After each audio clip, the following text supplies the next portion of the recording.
This is Heather Kenny, and this is my presentation for Com 613, Applying Goffman to Practice.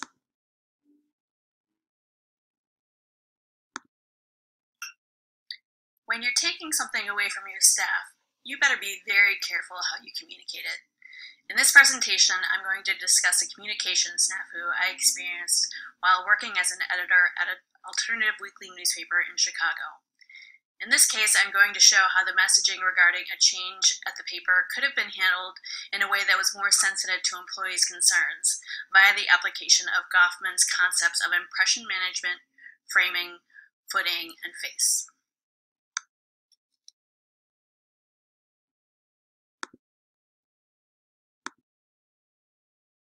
To provide an overview of the environment, at this time the paper was still owned by its founders, who had started it in the early 70s.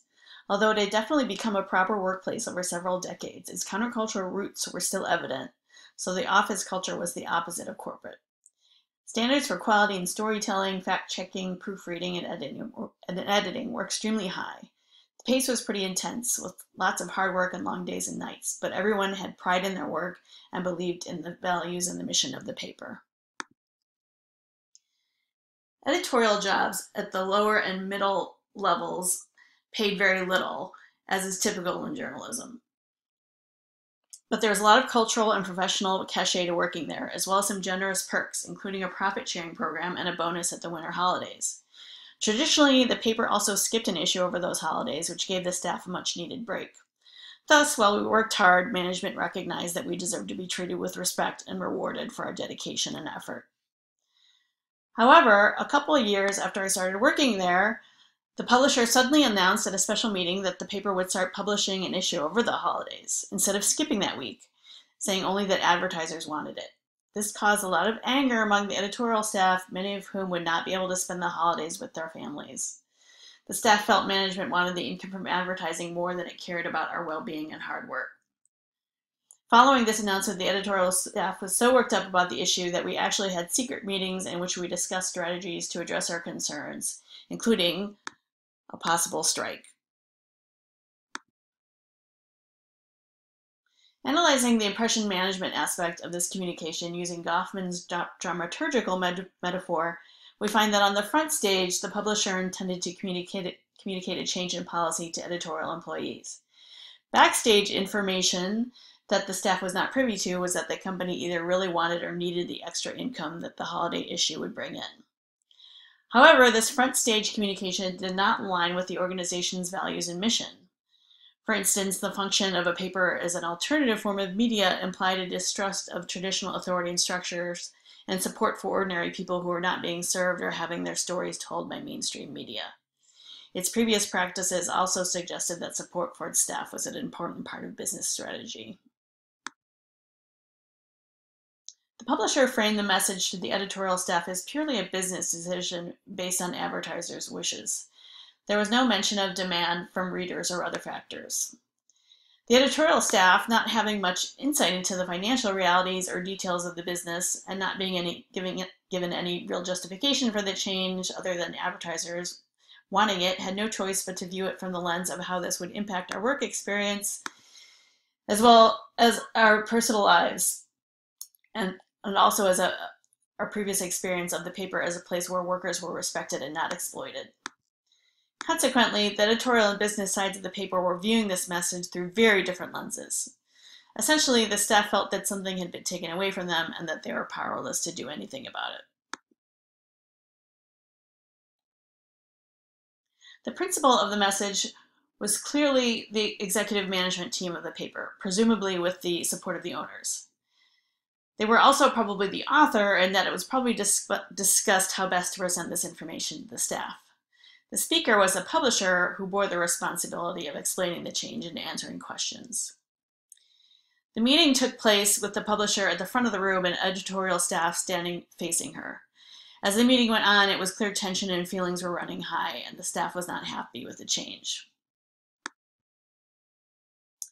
The change was clearly meant to benefit the newspaper as a whole, and that it would benefit from the increased income as well as the increased visibility on the paper for a street for the extra week. The publisher attempted to save face for the company by asserting that the move was beneficial for it as a whole, but it threatened the face of the editorial staff by asserting power in a way that was a departure from previous business decisions in communications, and seemingly from its previous position of valuing the well-being of its employees as much as it had in the past. The threat to the face of the editorial staff was so strong that, as mentioned previously, we discussed a possible strike to assert our power and save face.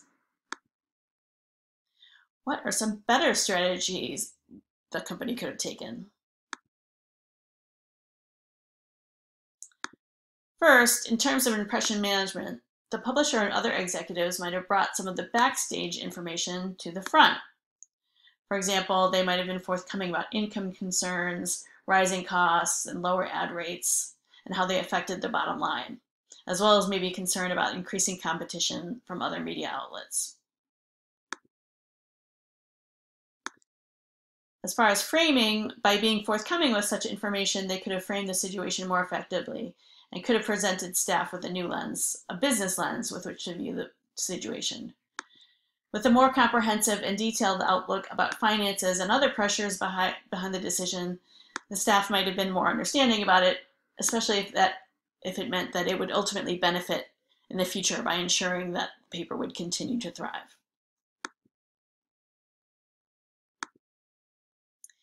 Rather than task the publisher to stand up at the front of the room basically by herself, the executive team could have brought in the owners and other executive leaders from all departments who could have answered questions and again helped to draw a bigger picture.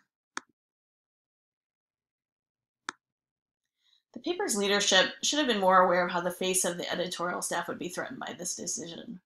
While they were asserting their power, they might have also asserted goodwill by offering a perk to make up for the loss, such as a slight increase to the yearly bonus, or outlining strategies for ways that the workload over the holidays could be redistributed or planned for in advance to lighten the load. Even little gestures can go a long way towards soothing employee dissatisfaction. And in fact, after the editorial staff confronted the leadership team with our concerns, they decided to give everyone an extra week of vacation to make up for the lost week.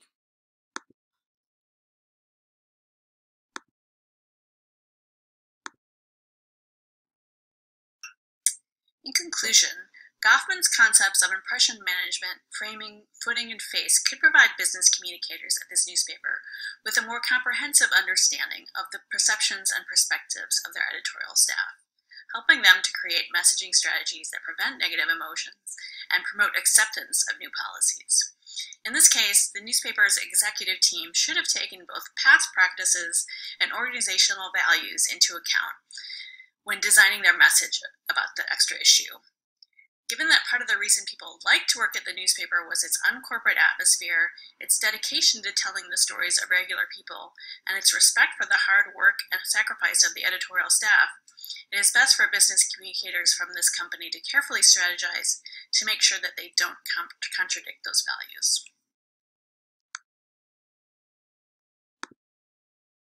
Thank you for watching.